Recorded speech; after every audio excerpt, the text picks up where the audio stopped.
AM Rathnam presents Pawan Kalyan நடிப்பில் ஜோதி கிருஷ்ணா இயக்கத்தில் Harihara Veeramallu June 12 முதல் உலகமெங்கும். RMKV வெட்டிங் சில்க்ஸ் அன்றும் என்றென்றும். பாரம்பரியமான சுவையான புது அறிமுகம் KTV True Value Groundnut Oil.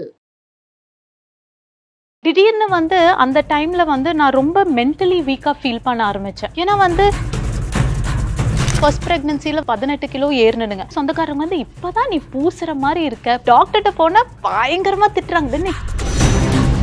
ஆனா அதோட விளைவு என்னாச்சுன்னா உட்காந்து எந்திரிக்கிறதே கஷ்டமா இருந்துச்சுங்க. இந்தியன் டாய்லெட் யூஸ் பண்ண முடியல, வாக்கிங் போக முடியல. இந்த மாதிரி எனக்கு first C section, second normal delivery. Second baby pregnancy முழுக்காவே ஒரு 9 நிறைய எங்களோட ஸ்டூடெண்ட்ஸ் அவங்க எல்லாரும் சேர்ந்து அவங்க பாலெல்லாம் கலெக்ட் பண்ணி நாம் போன மாதம் மட்டும் 43 லிட்டர் டொனேட். என்னோட ஸ்டூடெண்ட்ஸே நிறைய பேத்துக்கு அம்மா கிடையாது, நியூக்ளியர் ஃபேமிலிஸ், வெளிநாட்டில் எங்கேயோ போய் இருக்கிறாங்க. அப்போ தே நீட் டு ஹேவ். போன மாதம் தான் கோயம்புத்தூரில் என்னோட ஸ்டூடெண்ட்டுங்க, அவங்களுக்கு ரெட்டை குழந்தைங்க, 2 குழந்தைக்கும் தாய்ப்பால் தான் கொடுத்துட்டு இருக்காங்க. அது போக 4.5 லிட்டர் பால். ஹஸ்பண்ட் பால் கொடுக்க ஊட்டி விடுறாங்க. நம்மளுக்கு இன்னும் பண்ணணும் அப்படின்னு தோணும். அதை விட்டுட்டு நம்மளை எப்போ பார்த்தாலும் திட்டிட்டு நம்மளை டிஸ்கரேஜ் பண்ணும்போது இந்த பால் தாய் இல்லாத குழந்தைகள் அவங்களுக்காக யூஸ் பண்ணுவோம். இப்போ டைரக்டா நம்ம டொனேட் பண்ற பாலை பாத்தீங்கன்னா நீங்க அப்படியே எடுத்து குழந்தைக்கு கொடுக்க மாட்டோம். So it goes through a step of ப்ராசஸஸ்ங்க. அதை என்ன பண்ணுவாங்கன்னா, ஏதோ ஒரு NICUல யாரோ பெத்த குழந்தைக்கு நம்ம ரத்தத்துல இருந்து வர ஒரு விஷயத்த கொடுக்கணும் அப்படிங்கிறது எவ்வளோ இது திட்டத்தட்ட ரத்தம். இப்போ போன கிளாஸ்லிங்க என்னோட ஸ்டூடெண்ட் ஒரு பொண்ணுக்கு அவங்க அம்மா இல்லை, அவங்க பிரதர் வந்தாங்க. இப்போ ஒரு டெலிவரி பெயினே வீட்டில் இருக்கிறவங்க பொண்ணுங்களோட அதிகமாக பயப்படுறாங்க. ஐயோ நீ எல்லாம் எப்படி தாங்குவ எனக்கு. ஏன்னா மேம் வணக்கம். வணக்கம், எப்படி இருக்கீங்க மேம்? சூப்பரா இருக்குங்க. சூப்பரா இருக்கீங்க மேம். சூப்பரா இருக்கிறத தாண்டி சூப்பரான நிறைய நல்ல விஷயங்களை உங்க சோஷியல் மீடியால நீங்க போட்டுட்டு இருக்கீங்க. அது எந்த அளவுக்கு நிறைய பேருக்கு இன்ஸ்பயரா இருக்குன்னா ரொம்பவே அதிகமா இருக்குன்னு சொல்லலாம். நான் நிறைய பேருக்கு ரொம்பவே யூஸ்ஃபுல்லா இருக்கு. ஸோ ஃபர்ஸ்ட் நான் உங்ககிட்ட என்ன கேட்கணும்னு நினைக்கிறேன்னா, இந்த ஃபீல்டை நீங்க எப்போ எப்படி சூஸ் பண்ணீங்க, அதை பத்தி சொல்லுங்க. என்னோட ஓன் ப்ரெக்னன்சியும் போதுங்க. எனக்கு பார்த்தீங்கன்னா என்னோட ப்ரெக்னன்சி போயிட்டு இருக்கும்போது நிறைய விஷயங்கள் எல்லாத்தையும் கேட்டு தெரிஞ்சுக்கிற மாதிரி இருந்துச்சு. எது கேட்டாலும் டாக்டர் ஒன்று சொல்கிறாங்க, வீட்டில் இருக்கிறவங்க பெரியவங்கெல்லாம் அப்படியே இன்னொன்று சொல்கிறாங்க. நாம் எதை பண்ணுறது எதை பண்ண வேண்டாம் அப்படிங்கிற ஒரு தெளிவே இல்லைங்க. இன்னொன்று என்னென்னா, திடீர்னு அந்த டைமில் நான் ரொம்ப மென்டலி வீக்காக ஃபீல் பண்ண ஆரம்பித்தேன். ஏன்னா எது எடுத்தாலும் மற்றவங்களை டிபெண்ட் பண்ணி இருக்கணுமே. ஒரு குழந்தை குளிச்சுட்ற கூட நம்மளுக்கு குளிக்க தெரியாதே, யாரோ தானே நம்மளுக்கு குளிச்சுடணும். இது ப்ரெக்னன்சியில் இது சாப்பிட்லாம் அப்படின்னா ஒருத்தவங்க சாப்பிடலாங்கிறாங்க, ஒருத்தவங்க சாப்பிடக்கூடாதுங்க. டாக்டர் அளவாக வெயிட் போடுங்கிறாங்க. வீட்டில் இருக்கிறவங்க எல்லாம் நல்லா சாப்பிடு, நீ நல்லா சாப்பிட்டீங்கன்னா தான் குழந்தை ஊறும். ஸோ கிட்டத்தட்ட ஃபர்ஸ்ட் ப்ரெக்னன்சியில் பார்த்தீங்கன்னா 18 கிலோ ஏறினுங்க. 18 கிலோ ஏறினோடனே சொந்தக்காரங்க இப்போதான் நீ பூசுற மாதிரி இருக்க, பார்க்கறக்கே கொஞ்சம் நல்லா. நான் கூட டாக்டர்கிட்ட போனால் பயங்கரமாக திட்டுறாங்க, தென் இப்படி வெயிட் ஏறி இருக்கிறீங்க. ஆனால் அதோட விளைவு என்னாச்சுன்னா, என்னால் ஒரு லாஸ்ட் மந்த் எல்லாம் ஒரு உட்காந்து எந்திரிக்கிறதே கஷ்டமாக இருந்துச்சுங்க. இந்தியன் டாய்லெட் யூஸ் பண்ண முடியல, வாக்கிங் போக முடியல. இந்த மாதிரி நிறைய ப்ராப்ளம்ஸ் இருந்துச்சுங்க. ஸோ அதனாலேயே என்ன அப்படின்னா, நம்மளுக்கு ஒரு தெளிவு வேணும். இப்போ இந்த 2வது ப்ரெக்னன்சி பார்த்தீங்கன்னா நான் கிட்டத்தட்ட 38 இயர்ஸ் இருக்கும்போது தான் செகண்ட் ப்ரெக்னன்சி பிளான் பண்ணுங்க. இப்போ பார்த்தீங்கன்னா செகண்ட் ப்ரெக்னன்சியில் எனக்கு first C section, second normal டெலிவரிங்க. செகண்ட் பேபி ப்ரெக்னன்சி முழுக்காவே ஒரு 9 கிலோ தான் ஏறினேன். ஃபர்ஸ்ட் பேபிக்கு பார்த்தீங்கன்னா ஒரு இன்ஃபர்மேஷனே இல்லைங்க. எல்லாரும் பால் இல்லைன்னு சீக்கிரம் பால் நிறுத்த வேண்டிய ஒரு 11 மாதம் வரைக்கும் தான் பால் கொடுத்தேன். இப்போ பார்த்தீங்கன்னா 2வது குட்டிக்கு கிட்டத்தட்ட 4.5 வயசு வரைக்கும் பால் கொடுத்தேன். பால் டொனேட் பண்ணேன். இந்த தடவை ஒரு 6.5 லிட்டர் பால் தாய்ப்பால் தானம் பண்ண முடியும். அப்படி பண்ணலாமா? தாராளமாக. போன மாதம் பார்த்தீங்கன்னா கிட்டத்தட்ட 43 லிட்டர் தாய்ப்பால் நாங்கள் இங்கே GHக்கு டொனேட் பண்ணோங்க. நிறைய எங்களோட ஸ்டூடெண்ட்ஸ் அவங்க எல்லாரும் சேர்ந்து அவங்க பாலெல்லாம் கலெக்ட் பண்ணி நாம் போன மாதம் மட்டும் 43 லிட்டர் டொனேட் பண்ணுங்க. ஸோ இந்த மாதிரி விஷயங்கள் எல்லாமே பார்த்தீங்கன்னா யாருக்குமே ஒரு விழிப்புணர்வு இல்லைங்க. அண்ட் மோரோவர் ப்ரெக்னன்சி பற்றி ஒரு கரெக்டான விஷயம் இப்போ ஃபேமிலிஸ்க்கே தெரியறது இல்லைங்க. அந்த காலத்துல எல்லாம் பார்த்தீங்கன்னா ஒரு 8 பேர் இருப்பாங்க, அவங்களுக்கு 8 பேர், பேர், ஸோ ஆத்தா அம்ச்சி இந்த மாதிரி நிறைய பேரை கேட்டு தெரிஞ்சுக்கிற ஒரு சூழல் இருக்குதுங்க. இப்போ வந்து பார்த்தீங்கன்னா என்னோட ஸ்டூடெண்ட்ஸே நிறைய பேத்துக்கு அம்மா கிடையாது, நியூக்ளியர் ஃபேமிலிஸ், வெளிநாட்டில் எங்கேயோ போய் இருக்கிறாங்க. அப்போ they need to have an access to information இல்லைங்க. ஸோ அதனால தான் நான் இந்த மாதிரி ப்ரெக்னன்சி கிளாஸஸே வந்து ஆரம்பிச்சேனுங்க. ஓகே மேம், இப்போ வந்து அந்த மில்க் டொனேட்டிங் பற்றி பேசியிருந்தீங்க. ஸோ அப்படி பண்ணும்போது ஹெல்த் இஷ்யூஸ் மாதிரி ஏதாச்சும்? அப்படியெல்லாம் இல்லைங்க. பால் வந்து எப்படின்னா, இது இந்த இடத்துல I should really tell this, குழந்தை சூப்பர் வருங்க. ஸோ இப்போ வந்து பார்த்தீங்கன்னா எனக்கு இப்போ கிட்ட 42 வயசு ஆயிடுச்சு. இன்னும் நான் பால் கொடுத்துட்டு தான் இருக்கேன், ஆல்மோஸ்ட் இந்த ப்ராசஸ் ஆஃப் ஸ்டாப்பிங். பட் என்ன அப்படின்னா வந்து இது வந்து வயசுக்குரிய ஒரு விஷயமோ இல்லை இப்படியெல்லாம் சாப்பிட்டா தான் பால் வரும் அப்படின்னு இல்லைங்க. குழந்தை கரெக்டாக லேட்ச் பண்ணணும். நல்ல குழந்தை வந்து பால் எடுத்தாங்கனாவே அவங்களுக்கு வந்து பால் சுரக்குங்க. ஸோ எவ்வளோக்கு எவ்வளோ குழந்தை சூப்புதோ அவ்வளோக்கு அவ்வளோ பால் வரும். இன்ஃபேக்ட் வந்து நான் போன மாதம் தான் கோயம்புத்தூரில் என்னோட ஸ்டூடெண்ட்டுங்க, அவங்களுக்கு வந்து ரெட்டை குழந்தைங்களுக்கு வந்து கிட்டத்தட்ட 6 மாதம் என்னமோ ஆயிடுச்சுங்க.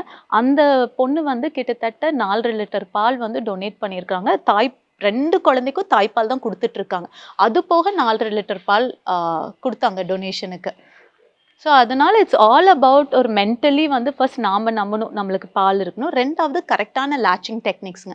இது 2ம் வந்து நம்ம பண்ண அப்புறம் அம்மா வந்து ஸ்ட்ரெஸ் ஃப்ரீயாக இருக்கணும். நல்ல பேசிக் ஊட்டச்சத்து நல்லா கிடைச்சாவே நாம் அண்ட் நல்ல சப்போர்ட் முதல் வேணுங்கிறது சப்போர்ட். நான் வந்து தாய்ப்பால் இவ்வளோ நாள் கொடுக்க முடிஞ்சிச்சு அப்படின்னா வீட்டில் இருக்கிறவங்க பொழப்பில்லை இவளுக்கு போய் ரூம்குள்ளே உட்காந்து கொடுத்துட்டு இருக்கிறான்னா எப்படிங்க இவ்வளோ நாள் கொடுக்க முடியும்? வீட்டில் இருக்கிறவங்க முதல்ல என்கரேஜ் பண்ணணும். பரவாயில்லம்மா நீ கொடு, மற்ற வேலையெல்லாம் கிடக்கட்டும், நீ போய் பால் கொடு, அதுதான் ரொம்ப இம்பார்ட்டன்ட் அப்படின்னு அவங்க நம்மளுக்கு என்கரேஜ் பண்ணும்போது நம்மளுக்கே வந்து இன்னும் கொஞ்ச நாள் கொடுக்கலாமே. நம்ம பால் கொடுத்துட்ருக்கோம், ஐயோ சாப்பிட்ற டைம் தாண்டி போயிடும். ஹஸ்பண்ட் வந்து பால் கொடுக்க ஊட்டி விடுறாங்க, நம்மளுக்கு இன்னும் பண்ணணும் அப்படின்னு தோணும். அதை விட்டுட்டு நம்மளை எப்போ பார்த்தாலும் திட்டிட்டு நம்மளை டிஸ்கரேஜ் பண்ணும்போது இன்னுமே வந்து பால் கொடுக்குற அப்புறம் என்னன்னா அந்த போஸ்ட்மார்ட்டமில் ரைட்டான இன்ஃபர்மேஷன் இல்லைங்க. குழந்தை அழுதாவே பாலுக்கு தான் அழுது, உனக்கு பால் இல்லை. அப்புறம் என்னன்னா நிறைய போஸ்ட்மார்ட்டம் ஹார்மோன்ஸில் ஏற்கனவே பெண்களுக்கு ஒரு மாதிரி இருக்கும். அந்த இடத்துல அவங்களுக்கு கரெக்டான இன்ஃபர்மேஷன், இப்படி தான் இருக்கு குட்டி, ஓகே நான் கரெக்டாக தான் பண்ணுறேன் அப்படிங்கிற ஒரு தன்னம்பிக்கை இருக்கும்போதே நம்மளுக்கு அணுக்கா கிளாஸ்ல எல்லாம் சொல்லியிருக்காங்க இதெல்லாம் நார்மல், இதெல்லாம் ஒன்றும் பிரச்சனை இல்லை அப்படின்னு நினைக்கும் போதே மனசு நிம்மதியாக இருந்தாவே வந்து நம்மளுக்கு போஸ்ட்மார்ட்டமும் நல்லா போகுங்க, நல்லபடியாக நம்மளால பாலும் கொடுக்க முடியுங்க. ஓகே மேம், இப்போ வந்து பால் டொனேட் பண்ணுறீங்க, அந்த பால் வந்து தாய் இல்லாத குழந்தைகள் அவங்களுக்காக யூஸ் பண்ணுங்க. ஆமாங்க, அது வந்து என்ன பண்ணுவாங்கன்னா இப்போ டைரெக்டாக நம்ம டொனேட் பண்ணுற பாலை வந்து பார்த்தீங்கன்னா நீங்கள் அப்படியே எடுத்து குழந்தைக்கு கொடுக்க மாட்டாங்க. So it goes through a step of ப்ராசஸஸ்ஸுங்க. அதை வந்து என்ன பண்ணுவாங்கன்னா பாஸ்டரைஸ் பண்ணுவாங்க, ஸ்டெர்லைஸ் பண்ணுவாங்க, அதில் வந்து ஏதாச்சும் கிருமி இருக்கான்னு டெஸ்ட் பண்ணிவிட்டு அதுக்கப்புறம் வந்து அந்த பாலை தான் வந்து குழந்தைக்கு வந்து கொடுப்பாங்க. ஓகேங்களா? So it goes through. அதனால வந்து நாம் டொனேட் பண்ணுறது வந்து இப்போ இந்த வீடியோவை பார்த்துட்டு கூட நிறைய பேர் என் குழந்தைக்கு பால் இல்லை, இந்த பக்கத்து வீட்டு குழந்தைக்கு பால் இல்லை, நீங்கள் பால் கொடுப்பீங்களா, உங்கள் டொனேஷன்லேருந்து கொடுப்பீங்களா அப்படின்னு கேட்பாங்க. அப்படி டைரெக்டாக கொடுக்க முடியாதுங்க. ஏன்னா கவர்மெண்ட் ஹாஸ்பிட்டல்ஸில் சில ஹாஸ்பிட்டல்ஸில் இப்போ நம்ம திருப்பூர் ஜிஹெச்ல எல்லாம் வந்து ப்ராப்பராக மில்க் பேங்க் செட்டப் இருக்குங்க. அந்த செட்டப் இருக்கிற பேங்க்ஸில் தான் நம்ம கொண்டு போய் கொடுத்தோம்னா இத்தனை ப்ராசஸை தாண்டி, ஏன்னா நம்ம நிறைய மதர்ஸ் கிட்டேருந்து வாங்குகிறோம், அவங்க ஹெல்த்தியாக இருக்கணுமான்னு நாம் செக் பண்ணணும். ஸோ நம்மளுக்கு தெரிஞ்ச மதர்ஸ் அப்படி இருந்து தான் நம்ம எடுப்போங்க, கொடுத்து அவங்க இந்த ப்ராசஸ் எல்லாம் பண்ணி அதுக்கப்புறம் தான் நிக்கூவில் இருக்கிற NICUவில் இருக்கிற பேபிக்கு வந்து கொடுப்பாங்க. பட் NICUவில் இருக்கிற பேபிக்கு வந்து பார்த்தீங்கன்னா ஒரு நேரம் வந்து ரொம்ப கம்மியான பால் தான் வந்து தேவைப்படுங்க. என்னன்னு சொல்லலாம், ஒரு 10 ml 15 ml அவ்வளோதாங்க, ரொம்ப கம்மியான பால் தான் தேவைப்படும். ஸோ இந்த அம்மா கொடுக்குற பால் வந்து பார்த்தீங்கன்னா வெகு நாள் வந்து அந்த குழந்தைக்கு வந்து ஒரு ஊட்டச்சத்தாக வந்து அவங்களுக்கு கொடுப்பாங்க.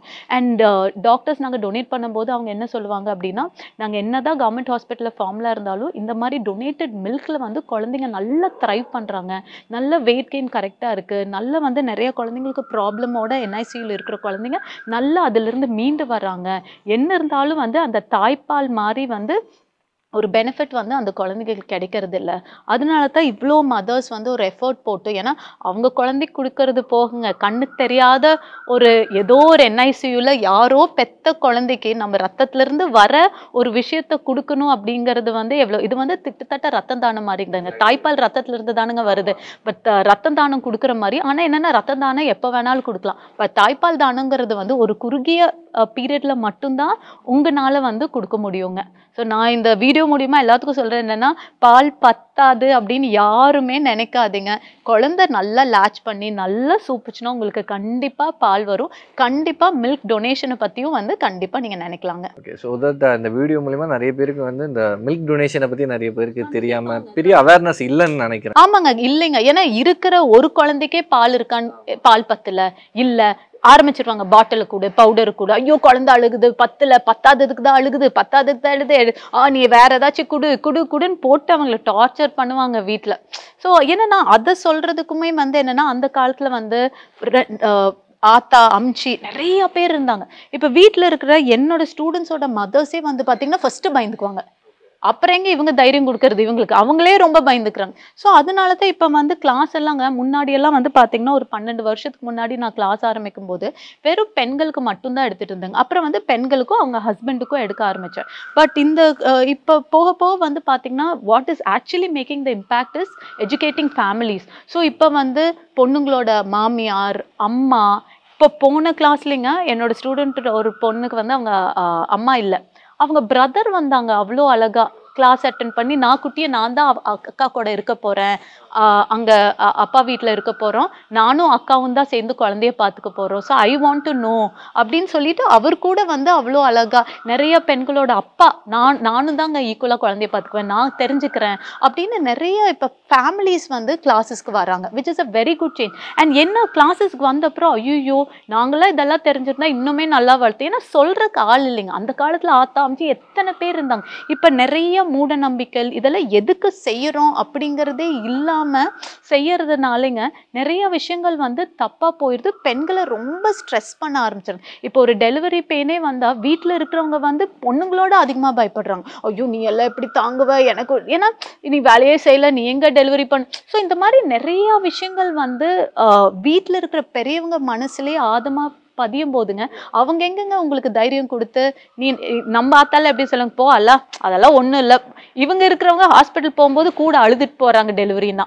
அப்புறம் இப்படி இருக்கும்போது பெண்களுக்கு எப்படிங்க தைரியம் சொல்ல முடியும்? ஸோ இப்போ இவங்களும் கிளாஸஸ் எல்லாம் அட்டென்ட் பண்றதுனால ரொம்ப தெளிவா இருக்கிறாங்க. இன்ஃபேக்ட் அவங்க என்கரேஜ் பண்றாங்க, நீ டொனேட் எல்லாம் பண்ணு, அனு பண்ணால நீ பண்ணு, கிளாஸ்ல சொன்னாங்கல்ல நீ ஒரு 1 லிட்டர் கொடுத்து பாரு, 1/2 லிட்டர் ஏன் வேஸ்ட் பண்ற குடு அப்படின்னலாம் இப்ப ஃபேமிலிஸ் நல்ல ஒரு டிஃபரன்ஸ் நம்மளுக்கு தெரியுதுங்க. ஏஎம் ரத்னம் பிரசன்ஸ் பவன் கல்யாண் நடிப்பில் ஜோதி கிருஷ்ணா இயக்கத்தில் ஹரிஹர வீரமல்லு ஜூன் 12 முதல் உலகமெங்கும். Right action RMKV wedding silks அன்றும் என்றென்றும். பாரம்பரியமான சுவையான புது அறிமுகம் KTV True Value Groundnut Oil.